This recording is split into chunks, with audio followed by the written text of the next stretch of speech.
पैसे लोगों ने पूरे दिता तो नहीं सी मसीत बनानी, मार दिता लोगों को।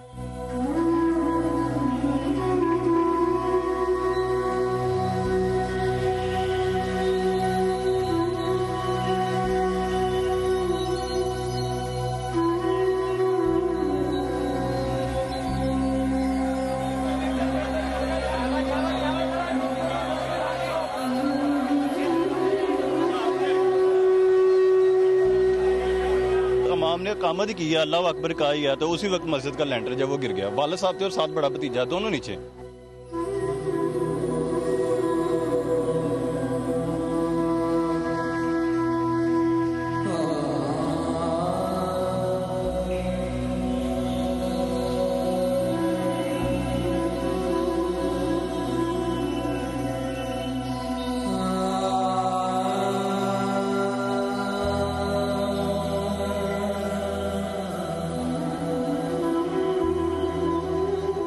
नाज़रीन, दारोगा वाला के उस बदकिस्मत महल्ले में हम इस वक्त मौजूद हैं जिन्होंने आज क़यामत सुग़रा का मंजर देखा।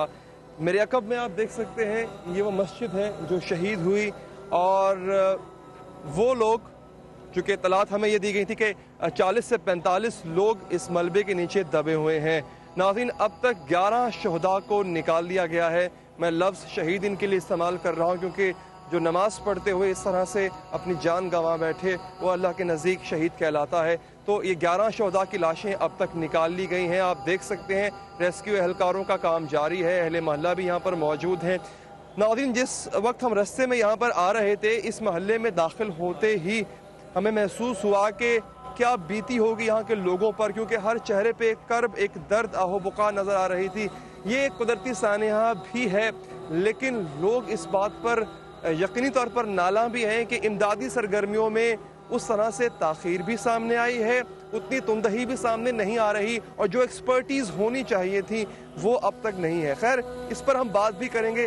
इस वक्त समा की टीम पहुंची है दारोगा वाला की इस मस्जिद के पास, सिर्फ तनकीद करने ही नहीं बल्कि लोगों का गम बांटने भी और आप तक वो पूरी सूरत हाल पहुँचाने के लिए कि आप भी जान सके कि इस बदकिस्मत महल्ले और इस मस्जिद के नमाजियों पर आखिर क्या बीती। हम आपको आगे चलकर भी आगाह करते रहेंगे कि किस तरह से यहाँ पर रेस्क्यू काम आज सुबह से जारी है, क्योंकि ज़ोहर की नमाज के वक्त ये बदकिस्मत वाक़या पेश आया जिसमें अब तक की इत्तला के मुताबिक 11 शहदा की लाशें तो निकाल ली जा चुकी हैं। वैसे तो इम्कानात मादूम होते जा रहे हैं, लेकिन फिर भी हम अल्लाह के हुजूर दुआ करते हैं, क्योंकि मोजज़े दिखाना उसका काम है कि कोई ऐसे मोजज़ा हो, कोई ऐसा मोजज़ा हो कि जो दीगर लोग इसमें फंसे हुए हैं इस मलबे के अंदर, वो बखैरियत और आफियत बाहर आ सकें। रेस्क्यू का काम जारी है और रेस्क्यू एहलकार यहाँ पर मौजूद हैं। इसके साथ साथ दीगर जो रज़ाकारान हैं यहाँ पे शहर के या फलाही इदारे हैं वो भी मौजूद हैं।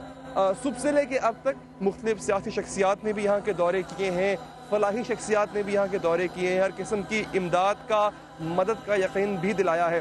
अच्छा, चूँकि ये वो इलाका है लाहौर का नाज़रीन जहाँ की गलियाँ भी तंग हैं, जहाँ की सड़कें भी तंग हैं, लिहाजा इमदाद के कामों में मुश्किलात भी आती हैं। उसके बावजूद किसी न किसी तरह से इमदाद का काम जारी है। हाँ, जैसा कि मैंने आगाज़ में बताया था आपको कि एक शिकायत ज़रूर है कि यहाँ पर उस तरह से जो इमदादी मशीनरी, जिस तरह का इक्विपमेंट, जिस तरह की एक्सपर्टी चाहिए थी, वो फ़िलहाल मुहैया नहीं की जा सकी, क्योंकि अक्सर ऐसा होता है कि हम इस तरह की चीज़ों के लिए तैयार नहीं होते हैं। अच्छा, इसके साथ साथ ये भी अब तहकीक की जाएगी कि आखिर क्या वजह है कि ये मस्जिद मादूम इस तरह हुई है, क्या इसकी बुनियादें कमज़ोर थी, अगर ऐसा था तो इस पर जो एक ज़रूरी मेंटेनेंस होती है इसकी वो क्यों नहीं करवाई गई। खैर, ये तहकीकात होना ज़रूरी हैं, लेकिन मैं एक दफ़ा फिर जोर दूंगा, अब चूँकि हमारा प्रोग्राम आप देख रहे होंगे, सबसे पहला काम, सबसे अहम काम जो है वो इस मलबे तले दबे लोगों को बाहर निकालना है, हर मुमकिन कोशिश करना है। अच्छा, यहाँ पे हमारे कैमरामैन आपको दिखाएंगे ये जो घर है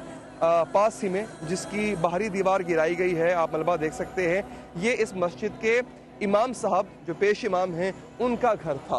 तो फ़िलहाल इस घर को खाली करा लिया गया है और इस घर का भी कुछ हिस्सा जो है वो गिराया जा रहा है। मस्जिद दीगर इमारतों से जो कि इस वक्त इस मोहल्ले में आप देख सकते हैं वो बड़ी है। ये हिस्सा मस्जिद का मुनहदिम हुआ है, जबकि वो जो अगला हिस्सा आप देख सकते हैं वो अभी भी बाकी है। लेकिन अब यहाँ पर एक और परेशानी की बात भी है नाज़रीन, जो रज़ाकार, जो रेस्क्यू एहलकार मस्जिद के उस अहाते में मौजूद हैं जहाँ पर छत अभी बाकी है, तो वो भी अभी ख़तरे में है, क्योंकि उसकी बुनियादें भी इस एरिया के गिरने से, जो मस्जिद का ये वाला हिस्सा है, मज़ीद कमज़ोर हो गई हैं। लिहाजा जो लोग इस वक्त रेस्क्यू का काम कर रहे हैं उनके लिए भी ख़तरा बाकी है। अच्छा, मेरे कैमरामैन आपको मज़ीद जूम करके दिखाएंगे जी, आगे वो देखिए जहाँ पर ड्रिलिंग का काम हो रहा है। सबसे मुश्किल काम ये होता है इस तरह के रेस्क्यू में, क्योंकि मलबे तले लोग दबे होते हैं, कुछ मालूम नहीं किस पर कौन सा मलबा आया हुआ है, कैसा कितने वजन का मलबा है, लिहाजा यकमुश्त किसी भी तरह का हैवी लिफ्टिंग जो है वो नामुमकिन होती है। लिहाजा कोशिश ये की जा रही है कि ड्रिल करके आहिस्ता आहिस्ता टुकड़े किया जाए उन पत्थरों को, सीमेंट के उन भारी भरकम जो क्रेट्स मौजूद हैं उनको टुकड़े टुकड़े करके वहाँ से निकाला जा सके, ताकि अगर कोई शख्स मौजूद है जिसकी सांस अभी बाकी है उसकी सांसों को बचाया जा सके, मज़ीद कोई नुकसान ना हो। आप ये मनाजिर देख सकते हैं। हम कोशिश करेंगे इस हिस्से की दीगर जगहों का दौरा भी करें और मुख्तलिफ जावियों से आप तक हम पहुँचाएँ, और यहाँ के जो लोग हैं, मकामी लोग हैं जिन्होंने ये वहशतनाक मंजर देखा आज का, जिनके लिए आज का दिन, आज की तारीख इंतहाई गमनाक, अलमनाक साबित हुई है, उनसे हम बात भी करेंगे, जानेंगे कि ये कैसा दिन था और किस तरह से ये वाक़या पेश आया। यानी शाहिदीन से भी गुफ्तगू करेंगे। नाज़रीन, आप देख सकते हैं कि इसी ड्रिलिंग के नतीजे में एक और बॉडी बाहर आ रही है और रेस्क्यू एहलकार उसको लेकर आ रहे हैं। एक और शहीद की मैयत जो है वो बाहर लाने की कोशिश की जा रही है। दूसरी जानिब आप देख सकते हैं कि कपड़ा भी बिछाया गया है, पर्दा करने की कोशिश की जा रही है, क्योंकि शायद मेरे पास अल्फाज ना हो इस पूरी सूरत हाल को बयान करने के लिए, लेकिन जब मैयतों को इस तरह निकाला जाता है तो कोशिश की जाती है कि उन पर इस तरह का पर्दा हो और ऐसा इंतज़ाम किया जाए। रेस्क्यू एहलकार स्ट्रेचर लेकर वहाँ पर पहुँच चुके हैं। दो जानिब नाज़रीन, एक तो आप बिल्कुल आगाज़ में देख सकते हैं कि कोशिश की जा रही है एक शहीद की मैयत को निकालने की, और जबकि उसकी अगली जानिब थोड़े ही फासले पे रेस्क्यू एहलकार जो ड्रिलिंग कर रहे थे वो मौजूद हैं। उनको एक और शख्स की मैयत नज़र आई है, वहाँ पे उसको निकालने की कोशिश की जा रही है। आप बताइएगा जी, ये आप यहाँ के रिहायशी हैं जी, कुछ बता सकते हैं ये वाकया किस तरह पेश आया? सुनने में तो यही बात सामने आई है कि ये मस्जिद की बुनियादें जो है 70 साल पुरानी थी, तो उसके ऊपर नई मस्जिद तैयार की गई, जिसकी वजह से ये मस्जिद की बुनियादें 70 साल पुरानी थी। ठीक है, सुनने में तो यही आया। ठीक है, तो उसके ऊपर जब नई मस्जिद बनाएगी तो उसका वजन जो बर्दाश्त नहीं कर सकता। अच्छा, ये बड़ी एक मुख्तलिफ बात या पहले आप सुन चुके होंगे, हमारे रिपोर्टर्स आपको बता चुके होंगे, लेकिन इसमें पहलू ये है कि जब ऐसी सूरत हाल में जब भी मस्जिद हो, खा कोई भी इमारत हो, उसके नक्शे में जब ऐसी तब्दीली की जाती है तो टाउन इंतज़ामिया से परमिशन ली जाती है इस हवाले से, और यकीनी तौर पर इसमें औकाफ का भी अमल दखल होता है। तो ऐसा क्यों कर हुआ, ये तहकीकात का पहलू ज़रूर है, इस पर तहकीकात ज़रूर होनी चाहिए। अच्छा, मैं आप ज़रा इधर आए ना, मुझे ये बताएं कि इस मस्जिद में जो लोग दबे हुए हैं इसी महल्ले के थे जो नमाज पढ़ने आए? ज्यादातर इसी मोहल्ले के थे। ठीक है। जो डेड बॉडी अभी निकाली गई है शोधा की, वो भी इसी मोहल्ले की थी। ठीक है। कुछ जख्मी भी हुए हैं, एक दोस्त वगैरह उसकी टांगें टूट गई हैं, उसको भी निकाला गया। अब कहते हैं तकरीबन 40-50 के लगभग और है। अस्सलाम वालेकुम, कैसे हैं आप? बड़े बेटे हैं, बड़े साहबजादे हैं इमाम साहब के। क्या नाम था इमाम साहब का? कारी गुलाम नबी सियालवी। कारी गुलाम नबी साहब।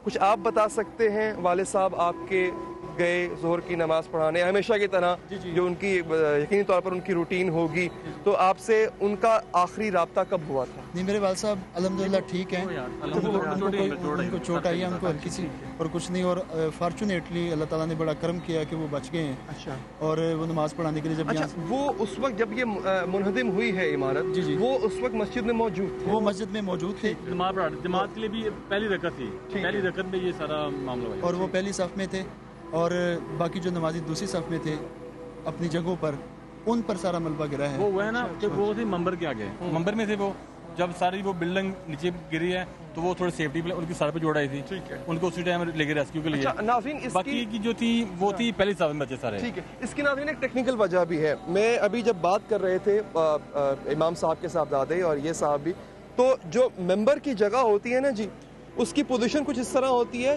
एक तो वो थोड़ा आगे होता है और चूंकि उसको दो पिलर्स उसके ऑटोमेटिकली दो पिलर्स उसको सपोर्ट कर रहे होते हैं तो वो जगह कदरे मजबूत होती है। लेकिन अब यहाँ पर एक और बात भी आती है कि जी इंसान जितनी मर्जी चाहे मजबूत जगह बना ले, जितनी मर्जी चाहे कले बना ले ऐसे मजबूत, लेकिन जब ऐसी आफात ऐसी सूरत हाल का होना लिखा होता है तो वो होती है, तो ये खुदाबंद ताला के हाथ में है कि किसकी ज़िंदगी मज़ीद आगे लिखी गई है, किसकी नहीं लिखी गई। लेकिन एक बार फिर हम दुआ गो हैं यहाँ के मकीनों के लिए।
अच्छा ये बताइएगा, मैं बल्कि आपसे ये सवाल करता हूँ कि इस मस्जिद की तामीर को मजीद बढ़ाया गया था, इसकी बुनियादें मजबूत थीं।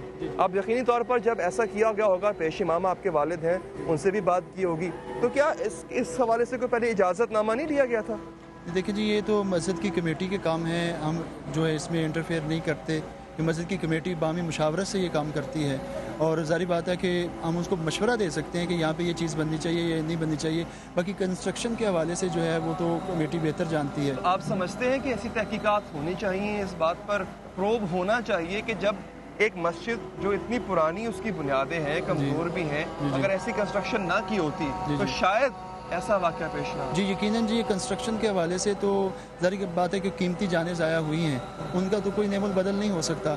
और वो जारी बात है कंस्ट्रक्शन की हम कह सकते हैं कि कुछ खामियां होंगी यकीनन, जो हमें मालूम नहीं है लेकिन यकीनन होंगी, जिसकी वजह से ये इमारत गिर गई है। इतनी बड़ी इमारत है और मस्जिद का मीनार भी इस वक्त जो है वो डेंजर है, खतरनाक। अल्लाह का शुक्र है कि आपके वालिद अल्हम्दुलिल्लाह तो आफियत वो बाहर निकल आए। आपके दोस्त साहब रमजान में कंप्लीट हुआ था काम करा ना जी, रमजान में काम कंप्लीट हुआ था इसका। अच्छा, ऊपर वाली जो फ्लोर था ना वो वाला फ्लोर, ऊपर वाला डैमेज होकर नीचे गिरा है। फर्स्ट फ्लोर पे, फर्स्ट फ्लोर की बिल्डिंग जो थी सारी नीचे आई है। यानी ऊपर वाला जो फ्लोर था पहले वो गिरा, इतना कंस्ट्रक्ट नहीं हुआ। तकरीबन रमजान में कंप्लीट हुआ था, रमजान से पहले कंप्लीट है। और जो रमजान शरीफ में जो कंप्लीशन हुई है इसकी, वो इसके मीनार की हुई है। मीनार की ये तकरीबन 5-6 साल पुरानी कंस्ट्रक्शन इसकी हो चुकी है। अच्छा, ये भी सुनने में आ रहा है कि शायद मीनार को फिलहाल शहीद किया जाए। हाँ जी, ये है, इसका खतरा है, इसलिए इसको शहीद किया जाएगा। ठीक है। अच्छा, आपके दोस्त अहबाब हैं? जी कुछ दोस्त अहबाब हैं, उनकी कईयों के बारे में इतला आ चुकी है कि वो फौत हो चुके हैं, उनको रेस्क्यू वाले अमला जो वो ले जा चुका है। और कुछ हैं अभी जो मलबे तले हैं, जिनको आहिस्ता से वो रेस्क्यू अमला जो निकालने की कोशिश कर रहा है। बहरहाल वो कीमती जाने तो कभी वापस नहीं आ सकती, इसमें कोई शक नहीं। बहुत शुक्रिया, आप हमारे साथ मौजूद थे। जी, इन लोगों का गम बजा है, चूँकि गुमान भी नहीं कर सकते थे कि जब नमाज पढ़ रहे होंगे या पढ़ा रहे होंगे तो ऐसी आफत इन पर आन पड़ेगी। ये तमाम शुहदा जिनकी लाशों को, जिनकी मैयतों को निकालने का सिलसिला जारी है। अब आखिरी दम तक हम ये दुआ करते रहेंगे और जो रेस्क्यू एहलकार है नाज़रीन, वो ये कोशिश करते रहेंगे कि काश कोई ज़िंदा निकल आए। लेकिन चूँकि कहा जा रहा है, बताया जा रहा है कि इनका जो चांस है या जो इम्कानात हैं वो बहुत मादूम है।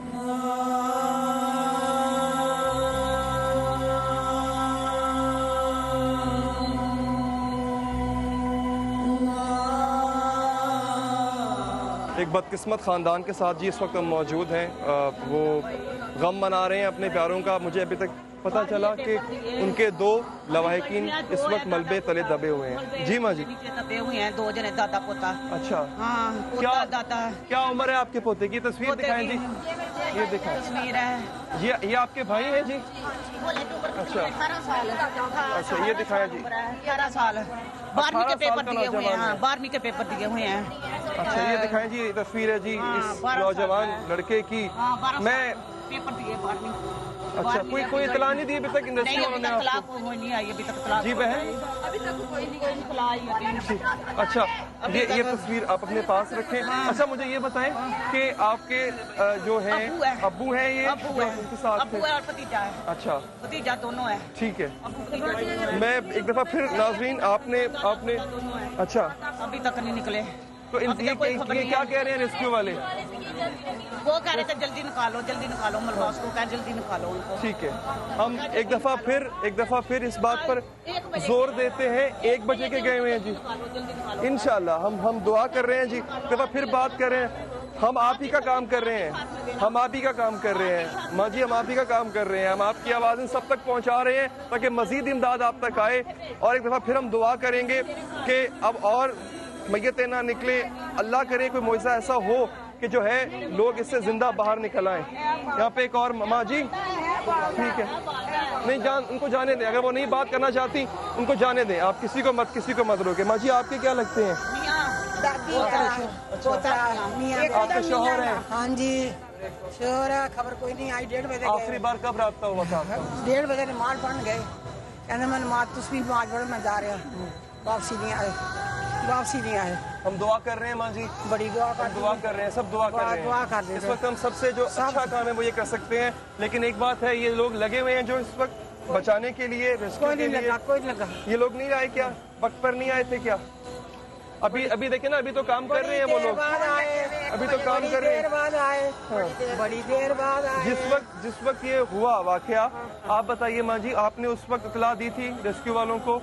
हाँ सब ने दी है। अच्छा, हाँ, तो क्या फौरन नहीं पहुँचे थे? नहीं पहुँचे, मौके तो नहीं पहुँचे है। अच्छा, एक क्रेन फौरन आ गई सी जी? क्रेन फौरन आई सी, लेकिन उसके बाद उसको फौरन बाद है ना डीजल, थोड़ी देर बाद चली, उन्होंने कहा जी डीजल हो गया। देर बाद वो आके क्रेन एक तो देर से आई जी, उसके बाद कुछ देर चली और डीजल खत्म हो गया उसका। खत्म हो गया उसका, कहने लगे जी डीजल, आधे घंटे बाद डीजल आया। आपको इस बात का पता है, ये मस्जिद इसके बारे में कहा जा रहा है 70 साल पुरानी इसकी बुनियादें थी, ठीक है। इस पर एक मंजिल और बनाई गई और उसकी किसी से परमिशन, कोई इजाज़त या किसी से उसको प्रूव करवाया गया कि ये कमज़ोर इमारत है, इसके ऊपर एक और इमारत मत बनाओ। इसके बारे में हम नहीं जानते, अभी तक हमें यहाँ पे आए हुए तकरीबन 10 साल। ठीक है, अहले मोहल्ला को नाज़रीन पता भी नहीं है इन बातों का। ये वो चीज़ें हैं जो कि ये लोग इससे नामालूम थे। हमारी जब बात हुई यहाँ के इमाम मस्जिद के जो उनके साहबजादे हैं, उन्होंने कहा हमें भी इन बातों का इल्म नहीं है। और ऐनी शाहिदीन का यही कहना है कि पहले जो ऊपर वाला हिस्सा है वो गिरता है, उसके बाद चूंकि उसकी बुनियाद कमज़ोर थी, वो बुनियाद जो है वो नीचे आ गिरती है। तो पहली बात तो ये, किधर है महकमा औकाफ, किधर है टाउन इंतज़ामिया, जिन्होंने इस फजूल किस्म की कंस्ट्रक्शन की मस्जिद है का एहतराम, लेकिन ये कंस्ट्रक्शन नहीं ऐसी होनी चाहिए थी अगर इसकी बुनियादें इस तरह से कमज़ोर थीं। तो अगर ये वाकया, अगर उस वक्त किसी ने इस पर कान धरे होते, ये इंतज़ामिया जो है उसकी आंखें खुली होती, तो शायद आज ये माएँ बहनें इस तरह यहाँ रोना रही होती, शायद वो बदकिस्मत लोग जो हैं वो इस तरह से मलबे तले दबे ना होते।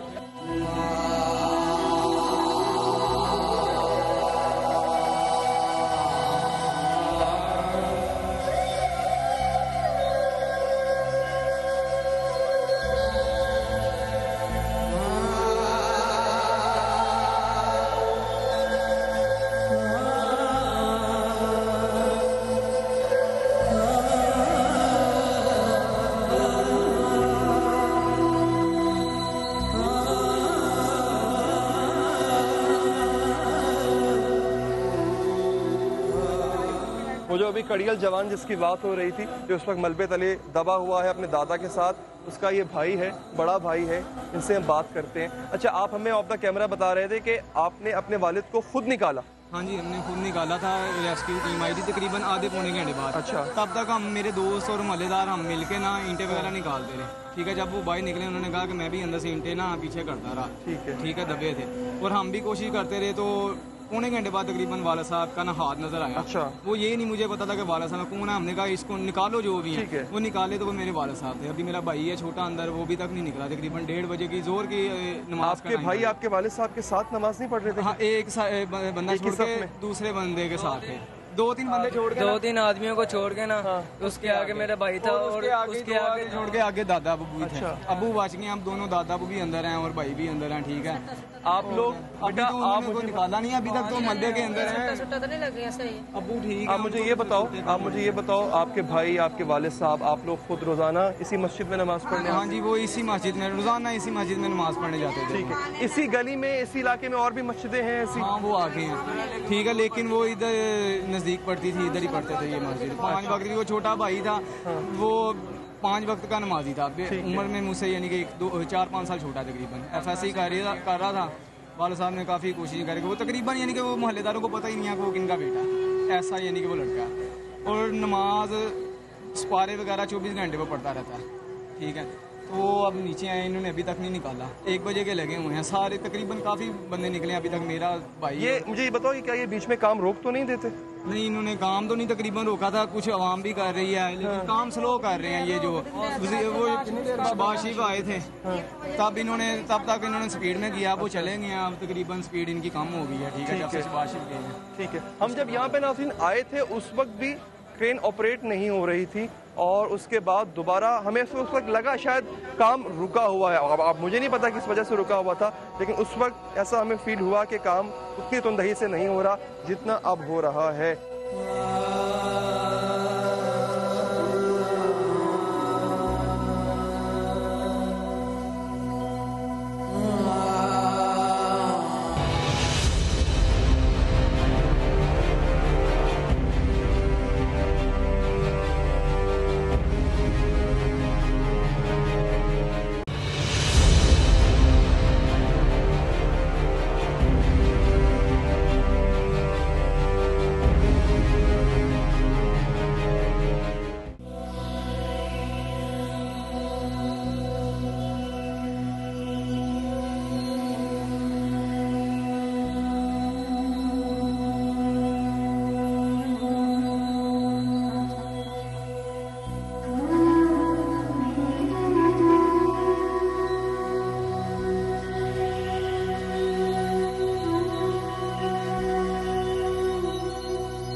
नाज़रीन, कुछ दीगर अफराद के साथ इस वक्त हम मौजूद हैं। ये अजीज़ हैं, जो एक शख्स है जिनके अजीज़ जो हैं वो मलबे तले इस वक्त दबे हुए हैं। अच्छा, मुझे बताएं, आप वहाँ पे मौजूद थे पहले और कुछ शिकायत भी कर रहे थे आप? मैं ये कह रहा हूँ कि जब अंदर से डेड बॉडी आती है तो इनको चाहिए कम से कम शक्ल दिखा दे, ताकि यहाँ पे जितने अफराद खड़े वो पहचान ले उसको और फिर वो उस मुतल्लिका हॉस्पिटल में चले जाएं। तो ये डेड बॉडीज को, शहदा की मैयतों को कहाँ लेकर जा रहे हैं और आपको शक्ल क्यों नहीं दिखा रहे? ये Shalimar hospital, children hospital, service hospital और न्यू हॉस्पिटल। अभी आपने बताया इस जगह पर रख भी रहे हैं उनको फिलहाल?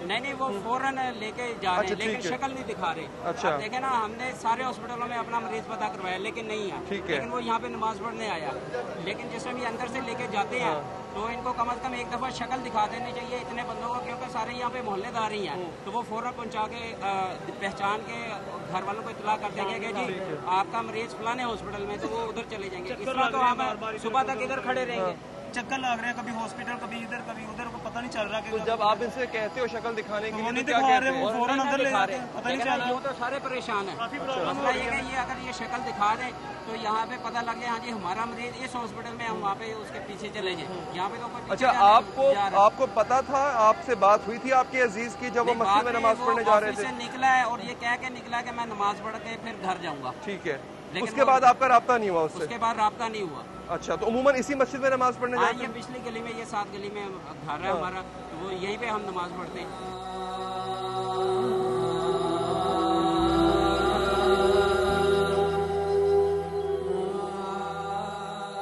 ये साहब और इन जैसे दीगर जो अफराद यहाँ पर है, इनका ये कहना है, इनकी शिकायत ये है कि जिन लोगों को लेकर जाया जा रहा है, जिनकी मैयतें अस्पतालों में लेकर जाई जा रही हैं, लवाहिकीन को एक बार शक्ल दिखा दी जाए ताकि फिर उनको पता चल जाए। लेकिन वो अस्पतालों में और कभी घर पर और कभी दीगर जगहों पर मारे फिर रहे हैं। फिलहाल उनको नहीं पता लग रहा कि उनका अजीज कहाँ है, जिंदा है, हयात है या नहीं है। लेकिन एक हद तक मैं इनका ये भी आर्गूमेंट, यानी कि जो रेस्क्यू वालों का आर्गूमेंट है, उसको सपोर्ट करूंगा कि अगर वो यहाँ पर मैयतों की शक्ल दिखाना शुरू कर दें तो शायद जो इंतज़ाम है उनका वो मुश्किलात का शिकार हो जाए। अब खुदा जाने इसके पीछे उनकी क्या स्ट्रेटजी है, लेकिन ये लोग इस वक्त गम में है, गुस्से में भी है, तो इनका गम और उनका गुस्सा जो है वो बचा है। हम आगे चलते हैं जी, कुछ मजीद बात भी करते हैं।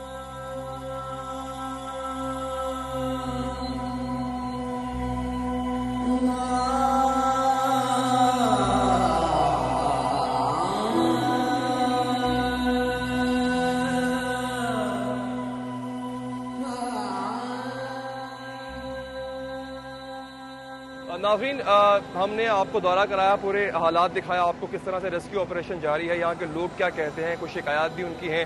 बिलाल यासीन साहब यहाँ पर सुबह से मौजूद हैं, हमें लोग भी बता रहे थे कि वो सुबह से यहाँ पर आए हुए थे और मॉनिटर भी कर रहे हैं, तमाम चीज़ों को जायज़ा ले रहे हैं। कुछ उनसे बात करते हैं। बिलाल साहब, सबसे पहले आपका इलाका भी है, ये आप ही के लोग हैं, उसके लिए हमारी तरफ से आप ताज़ियत भी कबूल कीजिए।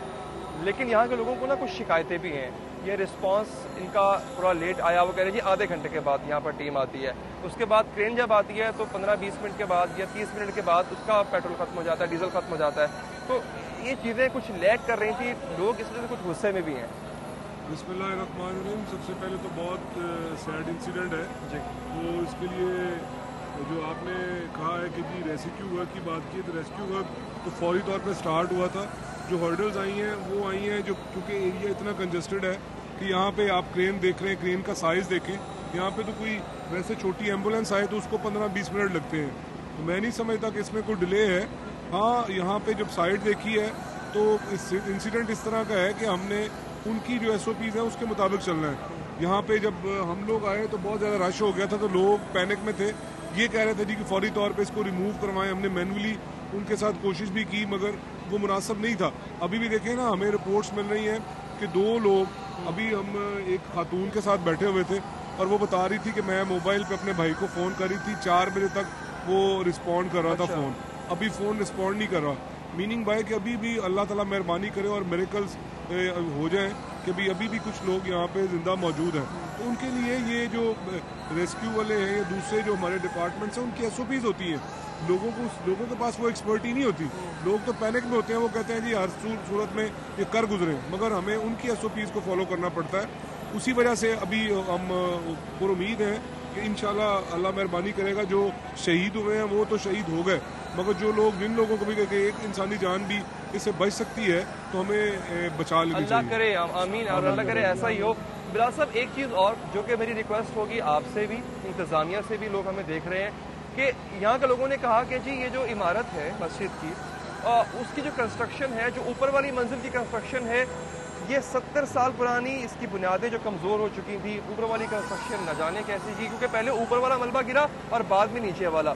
तो इसकी तहकीकात होनी चाहिए कि आखिर ऐसी कंस्ट्रक्शन की परमिशन दी कैसे गई। देखिए, इतना बड़ा इंसिडेंट है, ये हो नहीं सकता। CM खुद भी हमें इंस्ट्रक्शन देके गए हैं कि हमने इसकी इंक्वायरी करवानी है।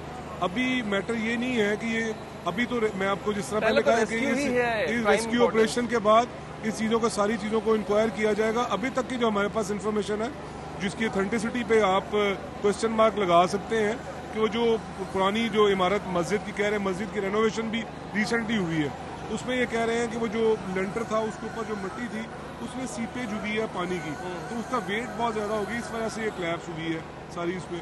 बहरहाल ये बिफोर द टाइम है कि अभी हम बता दें, अभी हम कह दें कि इसकी वजह ये है। अब इतने बड़े इंसिडेंट के बाद ये हो नहीं सकता कि इसकी इंक्वायरी ना हो।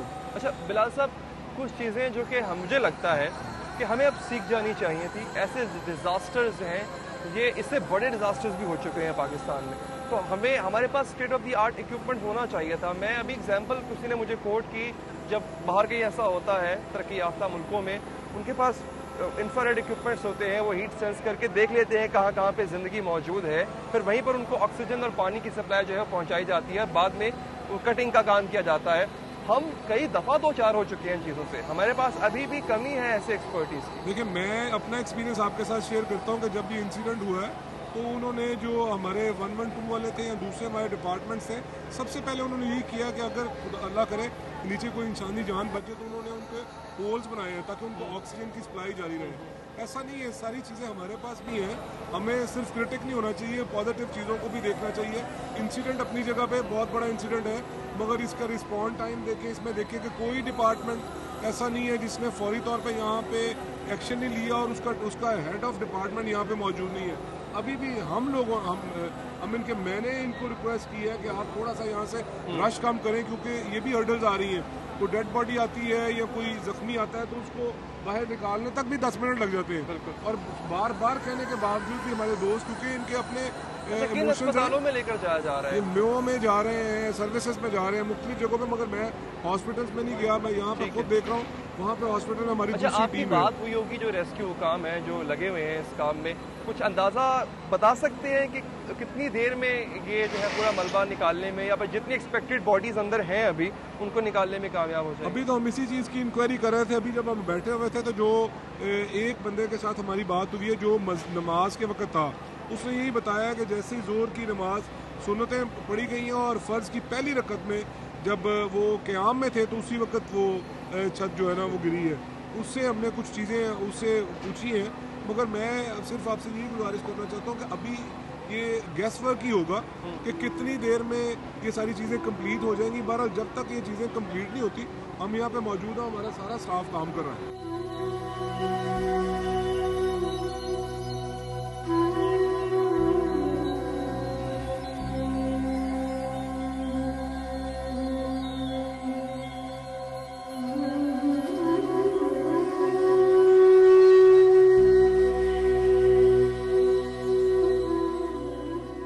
नाज़रीन, हमने आपको अहवाल बताया दारोगा वाले के इस बदकिस्मत महल्ले का, जिसने आज क़यामत सुगरा का मंजर देखा। यहाँ के लोग जो कि गम में मुब्तला हैं इस वक्त। वे इमारत, इसका आप गिरा हुआ मलबा देख सकते हैं। इमदादी कार्रवाइयों का जायज़ा हमने भी लिया, आप तक सूरत हाल पहुँचाने की कोशिश भी की, यहाँ के लोगों से बात भी की। नाज़रीन, एक दफ़ा फिर मैं इस बात पर जोर दूंगा कि हम सब दुआ करें मिलकर कि अब जो लोग इस मलबे तले दबे हुए हैं वो खैरत व आफियत निकल आएँ। यहाँ के रेस्क्यूज़ का लोगों का कहना है कि दो के इम्कानात जो हैं वो कम हैं, लेकिन एक दफ़ा फिर चूँकि मौजज़े होते देखे गए हैं तारीख़ में, एक दफ़ा फिर हम दुआ करेंगे कि अल्लाह करे कि लोग ज़िंदा सलामत बाहर आ जाएँ। यहाँ के लोग गमज़दा हैं और जो लोग शहीद हो चुके हैं अल्लाह उनके वरसा को जो है वो सब्र दे और साथ साथ इस्तकामत दे। रेस्क्यू का काम जारी है। समा टीवी, हमारा प्रोग्राम भी आपको आगे चलकर भी इस हवाले से जो भी नई अपडेट आएगी नाज़रीन, उससे हम आपको आगाह करते रहेंगे। फिलहाल तक के लिए मुझे दीजिए इजाज़त। अल्लाह ने के पास।